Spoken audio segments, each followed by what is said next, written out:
è l'Italia delle piccole imprese.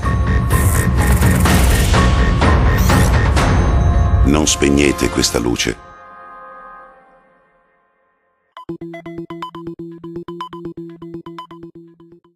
Il 25 settembre sarà il giorno, o meglio la serata, degli spiriti in villa alla Rotonda.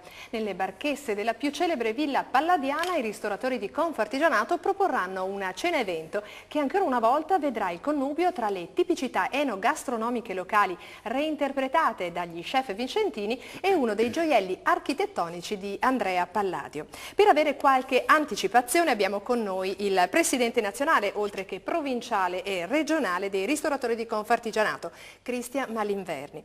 Un'iniziativa rivelatasi vincente, questa delle cene in villa. Sì, grazie mille.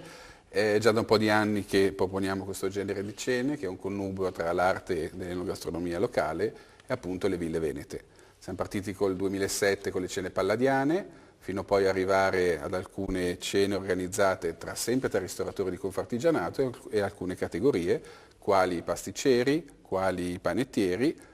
Famosa sono le cene con le scarpette e la dolce villa, fino ad arrivare oggi con un'altra categoria che sono gli amici grappaioli. Poter cenare in uno spazio che racchiude la Rotonda, la più famosa villa al mondo, è già un evento straordinario, ma eccezionale sarà anche il menù, cosa che spiega il titolo, Spiriti in Villa. Può farci qualche anticipazione sui piatti? Sì, il menù è stato scelto dai ristoratori di Confartigianato, dai grandi chef e ovviamente dagli amici che producono la grappa, nostri soci.